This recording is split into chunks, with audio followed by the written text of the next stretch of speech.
सुखदं केवलं ज्ञानमूर्तिं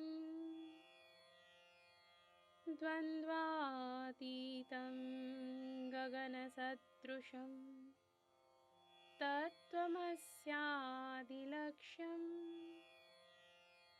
एकं नित्यं विमलमचलं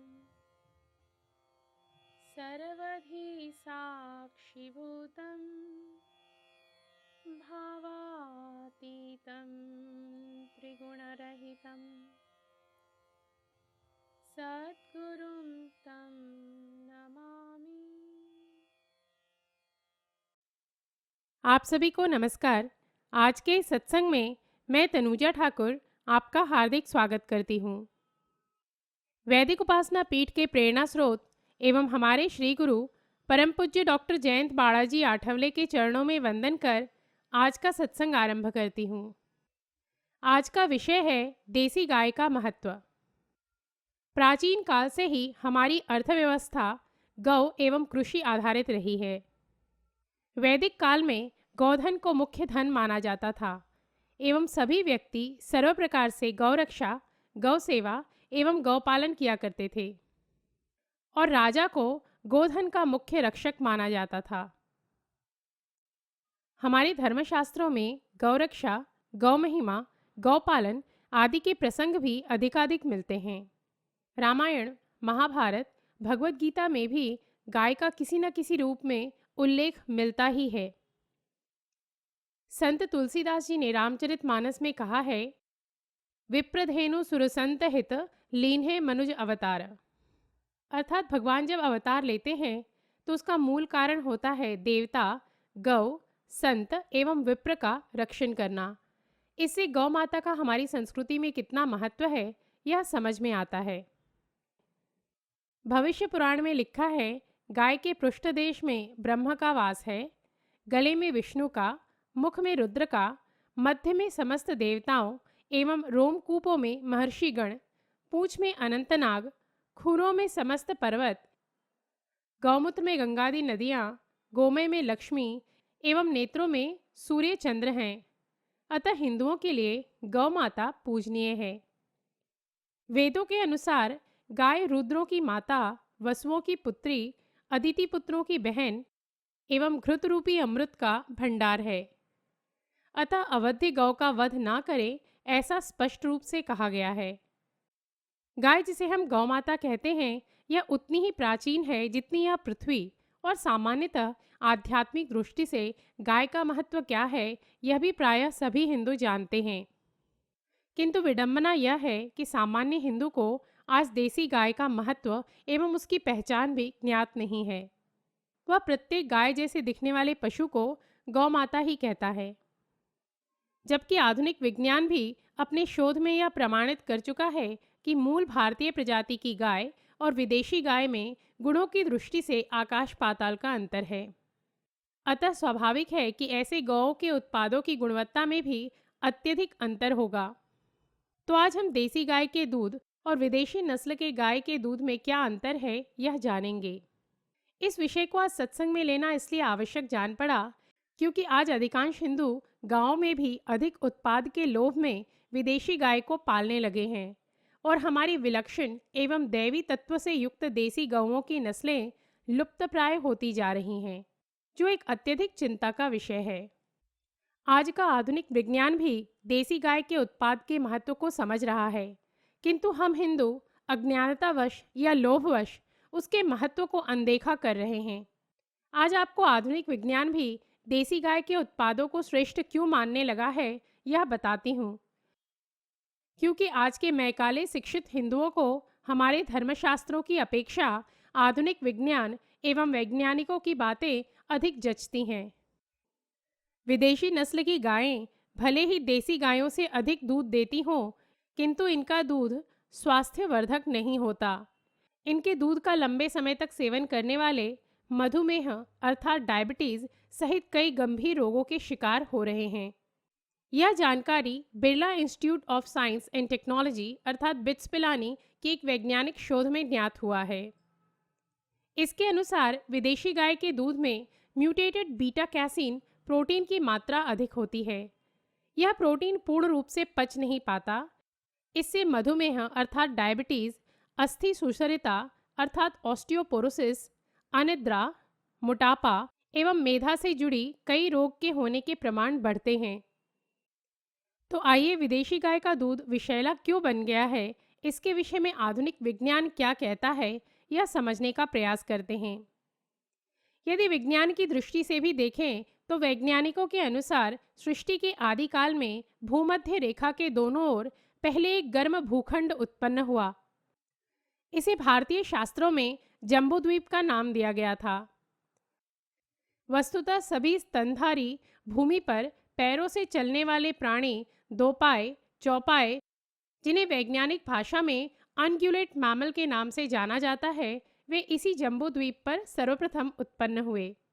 इस प्रकार सृष्टि में सर्वप्रथम मनुष्य एवं गौ इसी जम्बूद्वीप भूखंड पर उत्पन्न हुए, ऐसा आधुनिक वैज्ञानिकों ने स्वीकार किया है। जिससे यह भी सिद्ध होता है कि भारतीय गाय ही विश्व की मूल गाय है, जिसे हम देसी गाय भी कहते हैं। इसी मूल भारतीय गाय का अर्थात देसी गाय का सहस्रों वर्ष पूर्व भारत जैसे उष्ण अर्थात गर्म क्षेत्रों से यूरोप के ठंडे क्षेत्रों में पलायन हुआ, यह भी वैज्ञानिकों का कहना है। जीव विज्ञान के अनुसार भारतीय गायों के डीएनए में एक रसायन अमीनो एसिड, जिसे प्रोलीन कहते हैं, वह पाया जाता है। इन गायों के ठंडे यूरोपीय देशों में पलायन से भारतीय गाय के डीएनए में विद्यमान प्रोलीन नामक अमीनो एसिड हिस्टाडाइन के नाम से उत्परिवर्तित हो गया। इस प्रक्रिया को वैज्ञानिक भाषा में म्यूटेशन कहते हैं। देसी गाय के दूध में प्रोलीन मूल रूप से विद्यमान रहता है, परंतु जब प्रोलीन के स्थान पर एक रासायनिक प्रक्रिया के अंतर्गत हिस्टाडीन आ जाता है, तब एक अन्य प्रक्रिया से दूसरे अमीनो एसिड का एक छोटा प्रोटीन स्वच्छंद रूप से अपना भिन्न अस्तित्व बना लेता है। इसे वैज्ञानिकों ने BCM7 अर्थात बीटा कैसोमॉर्फिन 7 का नाम दिया है। जैसा कि इसके नाम से ही स्पष्ट है कि मॉर्फिन अर्थात अफीम परिवार का मादक तत्व है, जो अत्यधिक शक्तिशाली ऑक्सीडेंट अर्थात ऑक्सीकरण तत्व के रूप में मानव स्वास्थ्य पर अफीम की भांति ही दुष्प्रभाव छोड़ता है। जिस दूध में यह विषैला मादक तत्व BCM7 पाया जाता है, उस दूध को वैज्ञानिकों ने A1 दूध का नाम दिया है। यह दूध उन विदेशी गौओं में पाया जाता है जिन्हें हम जर्सी, हॉलिस्टिन, फ्रिजियन और रेड डेन के नाम से जानते हैं। जब वैज्ञानिक शोधों में इन विदेशी गायों के दूध में पाए जाने वाले इसी BCM7 के कारण इस दूध को वृहद स्तर पर प्राणघातक रोगों का कारण पाया गया, तब न्यूजीलैंड के सारे डेयरी इंडस्ट्री अर्थात दुग्धशाला उद्योग के दूध का परीक्षण प्रारंभ हुआ। सारे दुग्धशाला उद्योग के दूध पर किए जाने वाले प्रथम अनुसंधान में जो दूध मिला वो BCM7 से दूषित पाया गया, इसलिए यह सारा दूध A1 कहलाया। तत्पश्चात ऐसे दूध को ढूंढने की प्रक्रिया आरंभ हुई जिसमें यह विषैला तत्व अर्थात BCM7 ना हो। इस दूसरे अनुसंधान अभियान में जो BCM7 रहित जो दूध मिला उसे A2 नाम दिया गया और यह हमारे देसी गाय का था। यहाँ एक और विशेष बात देसी गाय के संबंध में बताना चाहूँगी कि यदि संयोगवश कोई विषैली या हानिकारक तत्व भारतीय गाय के भोजन में प्रवेश करती है तो वह उसे अपने मांस में अवशोषित कर लेती है एवं उसे गोबर, गौमूत्र या दूध में नहीं जाने देती या बहुत अल्प प्रमाण में श्रावित करती है। इस पर विश्व के वैज्ञानिकों ने गहन शोध किया है। शोधकर्ताओं ने अन्य पशुओं के साथ यह प्रयोग किया। उन्हें विभिन्न वस्तु खिलाकर उनके दूध और मूत्र का परीक्षण किया गया, किंतु भारतीय वंश की गाय के अतिरिक्त किसी में यह विशेषता नहीं मिली। इसका वैज्ञानिक आधार यह है कि भारतीय वंश की गायों में अमीनो एसिडों की जो श्रृंखला होती है, उस श्रृंखला में 67वें स्थान पर जो प्रोटीन पाया जाता है उसे प्रोलीन कहते हैं। विदेशी गाय के शरीर में एकत्रित हुआ विष भी एक प्रोटीन के रूप में मिलता है और उसे BCM7 कहते हैं, जिसे अभी कुछ क्षण पूर्व ही बताया है कि वह अफीम प्रजाति का मादक पदार्थ समान है और यह अत्यंत ही हानिकारक होता है। किंतु भारतीय गाय के शरीर में पाया जाने वाला प्रोलीन इस BCM7 को अपने साथ इतनी दृढ़ता से पकड़ लेता है कि वह विष गाय के किसी भी गव्य में अर्थात गौमूत्र गोबर अथवा दूध में मिल ही नहीं पाता या अत्यंत न्यून मात्रा में मिल पाता है। जबकि विदेशी प्रजाति की कथित गायें अपने शरीर में प्रोलीन नहीं बना पाती हैं और उसके स्थान पर हिस्टरीन नामक प्रोटीन का निर्माण करती हैं, जो BCM7 विष को उसके गोबर, मूत्र या दूध में जाने से रोकने में सक्षम नहीं है। इसलिए भारतीय गाय का गौमूत्र, गोबर और दूध शुद्ध है और ये विषाक्त पदार्थों को दूर करते हैं। देसी गाय का दूध निश्चित रूप से विष विरोधक है। देसी गाय का गौमूत्र पंचगव्य में सम्मिलित है। पंचगव्य को सभी जीवों की अस्थि से त्वचा तक के सभी रोगों का संशोधक कहा जाता है। यहाँ ध्यान देने योग्य तथ्य यह है कि पंचगव्य विदेशी गाय के दूध से नहीं मिल सकता, यह मात्र देसी गाय द्वारा ही प्राप्त हो सकता है। अतः देसी गाय निःसंदेह श्रेष्ठ है। अमेरिका में हुए एक आधुनिक वैज्ञानिक अनुसंधान से यह भी पाया गया है कि देसी गाय के दूध एवं दूध के बने पदार्थ मानव शरीर में कोई भी रोग उत्पन्न नहीं होने देते। भारतीय संस्कृति में इसलिए देसी गाय के दूध को अमृत कहा गया है। आज यदि भारत का गोपालक तथा दुग्धशाला उद्योग हमारी देसी गाय के A2 दूध की उत्पादकता का महत्व समझ ले तो न केवल भारत सारे विश्व में सबसे बड़ा दूध निर्यातक बन सकता है, वरन देश को भी सुख और समृद्धि के शिखर पर पहुंचा सकता है। किंतु स्वार्थ के वशीभूत आज का गोपालक जर्सी तथा होल्स्टेन फ्रिजियन पशुओं को अधिक प्राथमिकता देता है, जिससे अधिक दूध प्राप्त किया जा सके, जबकि वह दूध अत्यंत घातक होता है क्योंकि इससे अनेकानेक रोग होते हैं।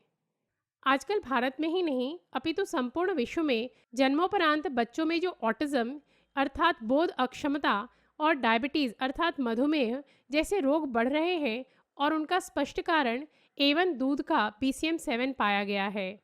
इसके विपरीत देसी गाय के दूध में स्वर्ण तत्व होता है जो शरीर के लिए अत्यंत पोषक और सरलता से पचने वाला होता है। ऐसा इसलिए होता है क्योंकि गाय की गर्दन के पास एक कुबड़ होती है जो ऊपर की ओर उठी अर्थात शिवलिंग के आकार जैसी होती है। इसमें सूर्यकेतु नाड़ी होती है। यह सूर्य की किरणों से निकलने वाली ऊर्जा को सोखती है, जिससे गाय के शरीर में स्वर्ण उत्पन्न होता रहता है, जो सीधे गाय के दूध एवं मूत्र में मिलता है। इसलिए गाय का दूध भी हल्का पीला होता है। यह स्वर्ण शरीर को सुदृढ़ करता है, आंतों की रक्षा करता है एवं मस्तिष्क भी इससे तीक्ष्ण होता है। देसी गाय को हम कैसे पहचान सकते हैं, इस विषय में संक्षेप में जान लेते हैं। सामान्य रूप से जिन लक्षणों के अनुसार देसी गाय की पहचान की जाती है, उनमें देसी गाय में कुबड़ होता है, विदेशी गाय में यह नहीं होता है। उसकी पीठ सपाट होती है। देसी गाय का गलकंबल अर्थात गले के नीचे की जो त्वचा लटकती है वह होता है, जबकि विदेशी गाय में गलकंबल कसा हुआ रहता है। तीसरा अंतर है देसी गाय के सींग, जो कि सामान्य से लेकर बड़े आकार के होते हैं, जबकि विदेशी गाय के सींग या तो नहीं होते हैं या अत्यंत छोटे होते हैं। देसी और विदेशी गाय में त्वचा का भी अंतर होता है, अर्थात देसी गाय की त्वचा फैली हुई, ढीली एवं अत्यंत संवेदनशील होती है, जबकि विदेशी गाय की त्वचा काफ़ी संकुचित एवं कम संवेदनशील होती है। सामान्य रूप से कुछ लक्षणों के अनुसार देसी गाय की पहचान की जा सकती है, किंतु विगत कुछ दशकों में जिस प्रकार श्वेत क्रांति के नाम पर भारतीय गौवंश की प्रजाति को भ्रष्ट किया गया है, उसे देखते हुए शुद्ध देसी गाय की पहचान मात्र DNA परीक्षण द्वारा ही संभव है। किंतु अब जितना भी गौवंश शेष है, उसे मूल रूप से बचाए रखना प्रत्येक धर्माभिमानी एवं गौप्रेमी हिंदुओं का कर्तव्य है, और यह सब मात्र हिंदू राष्ट्र में ही संभव है। अतः गौवंश के संवर्धन एवं संरक्षण हेतु हिंदू राष्ट्र की स्थापना करना अपरिहार्य है। इसी के साथ अपने श्री गुरु को कृतज्ञता व्यक्त कर आज का सत्संग समाप्त करती हूँ। कल राष्ट्र, धर्म और अध्यात्म से संबंधित कुछ नए तथ्यों के साथ हम पुनः उपस्थित होंगे। तब तक के लिए नमस्कार। जय तो हिंदू राष्ट्रम। ॐ पूर्णमदः पूर्णमिदं पूर्णात् पूर्णमुदच्यते पूर्णस्य पूर्णमादाय पूर्णमेवावशिष्यते।